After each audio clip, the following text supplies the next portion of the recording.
All right, deck profile time. So this one's a little bit unusual because I usually go for like a OTK based, combo based type of deck, but this one's actually giving me a really fun time to like play with. It's more a very control type of deck. It's a very heavy trap based, which as most of you guys know, I rarely play traps. So I decided to kind of just do a deck profile with this because I enjoy playing it, and at the same time, it's something that's a little bit different from most of the decks I build. So yeah, let's get started with the deck profile. Um, I've played Lair of Darkness probably a couple of times with like different tech cards. Most of the time, I only play the little engine of the Arima, the Lair of Darkness field spell because it's really great, and in the Diabolos. Um, I had a deck where I played it with Heretics, and I actually went undefeated at a sneak peek. So check that out if you guys can. It's really fun version, and then I might experiment with the new Ancient Guardians archetype, which is the reptile. Uh, Looks like it works really great with the Lair of Darkness. So yeah. So for the deck profile here, this version is just the pure Lair of Darkness version. Heavy trap, which like I said, it's kind of unusual for me to play, but I do enjoy it. So triple Lilith for the heavy trap version. It really helps out. Brings out all your important trap cards. You can pretty much bring out any trap you want, which is amazing. So that's what makes me play this deck is because it makes the trap version really fast. Most of the time I don't play it because I feel like trap cards are slower. With the Yu-Gi-Oh games nowadays, it only takes like a turn or two, and then that's it. So I prefer to go for a combo base and then go for OTK. But this deck can definitely control the whole board and the whole game. So triple Lilith, really important. She's the best one just because she's a quick effect. Arima is also good because it's the commandant of the deck, so it adds the field spell, but at the same time, it's a draw power.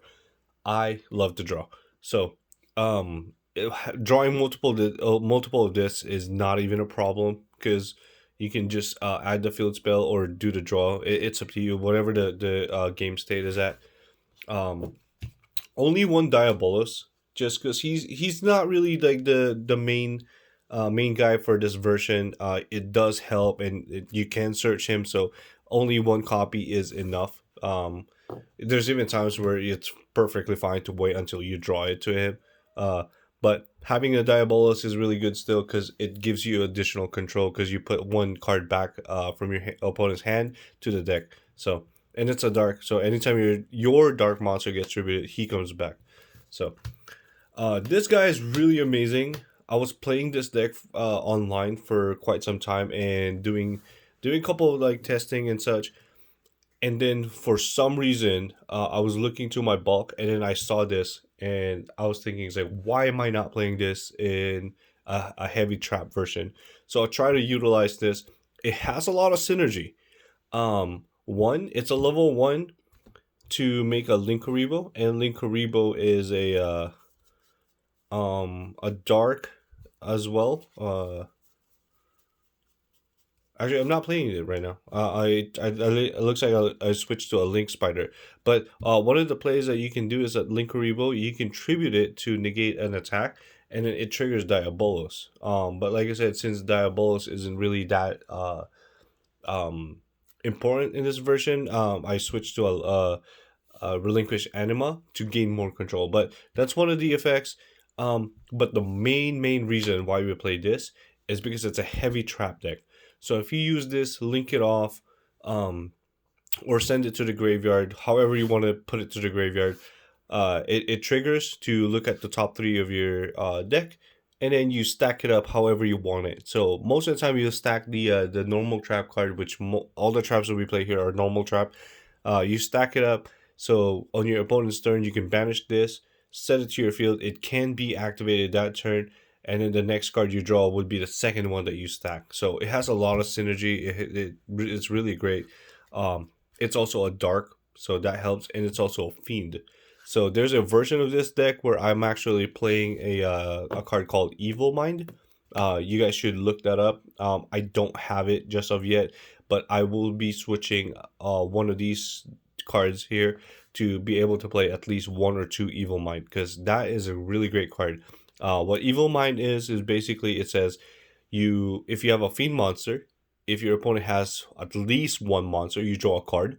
If your opponent has 10 or more, you add a fusion or a polymerization card from your deck to your hand, which most of the time you'll add super poly. So in that situation, you can, if they are combo based, if they have 10 or more, you just add super poly and then super poly their field. But if not, it's just a regular upstart goblin. It's a 1-for-1. You draw a card. So uh, and then couple more for the monsters. Scythe, just because you're playing normal trap card, and Artifact Sanctum is a normal trap card, so you can utilize that, and you can play a very small engine, so it doesn't break as much, but you can still lock them out of the extra deck. Last monsters would be Dark Magician and Red Eyes, and with that, we're gonna transition to the spells, and we'll play also the Red Eyes fusion for the obvious reason. So if you're trying to do your plays, you're and you keep baiting out everything. Having a red ice is still a good way to go for, because it only requires 2 effect monsters, which you can spam out like tokens, and you have the 2-link spider in the extra deck, so you can go for this kind of play. Like I said, like what I keep saying, it's a double-edged sword. It's good, but if it breaks, it can sometimes cost you the game. But also at the same time, just even drawing on Red Eyes Fusion wins you the game. So again, double-edged sword. Continuing with the spells, triple Lair of Darkness, one terraforming, really helps out to speed up the version of the whole deck. There's place where you can do without this, but this part is really important, making your opponent's monster dark, makes your super poly live, also makes your some of your effects really live, just because you can use the draw effect, the Lilith effect, or the even the Diabolos effect. Really awesome. So Monster Reborn, Foolish Burial, Called by the Grave. So one of this really helps out, since you need to search the field spell. Ash Blossom does prevent that, so that kind of stops you. That slows you down a whole lot. So I have a lot of space, and this Call by the Grave, since it's a control base, I decided to play this. Foolish Burial is pretty self-explanatory. You can dump Diabolos. For the longest time, I wasn't actually playing Foolish, because I only had Diabolos, and I didn't feel like it was worth playing it. But since I figured out, I was able to look into the back jack, I started putting this in there, and then I can Foolish Burial a Diabolos or a back jack. So now it has a lot more utility. Reborn is just a generic good card. Can never really go wrong with playing Reborn. Mask Change and triple Super Poly. This is to bring out the Dark Law, and then this is just an amazing card. So you can have like a full your opponent can have like a three monster has negate or so. If you already have the Lair of Darkness, you can super volley into the Predaplant, where it requires 3 dark monsters. So really just depends on like what's the current game state. You can just play around with it. It's more, like I said, it's more of control. So now for my favorite part, triple trap trick. Now I'm not, like I said, I'm not mostly a control based player. So, but for some reason, I keep seeing everyone playing only 2 trap trick. I'm not sure why. I feel like having triple trap trick is a lot better, because triple trap trick means that this card becomes any card that you need. So you play 3 of these. You can get it off of the deck, off of Lilith. Um, and if you play 3 of these, that means that you only have to play 2 of the other normal trap cards. So this is the main thing of the deck. I'm gonna put it right there, because our options for that would be double Sanctum. The rest of the trapper is gonna be double, and then you can also side like 2 traps that's like the same That's like the same name or so. Uh, two different dimension ground. For like anything that's like uh graveyard heavy. Double compulse because it's a really good card. Double heavy storm duster because you still need something to like disrupt your back row or so. Uh, Double dogmatica punishment. This card is amazing. You don't really special summon that much, so you can dump either Entis, so you can have two pops, or you can use dogmatica punishment to send Chimera, Predaplant Chimera Flacia, and it on the next standby phase it lets you add a super polymerization. Gets you more control.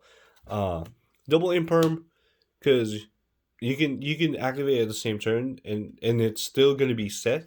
So you can also negate the spell and trap that was in the same column, and then you get to place it. So it really works out well. It takes a lot of patience to play this version because you have to, again, it's a control base. You have to be able to control the whole field. Um, Double Lost Wind. This one's really great because Trap Trick banishes the first one, and then when the second one goes to the graveyard, if your opponent special summons a monster from the extra deck, he can set it back. So even though it's just one trap card, you have double use for it. So it does help out a lot. Um, and then for the last one will be Back to the Front.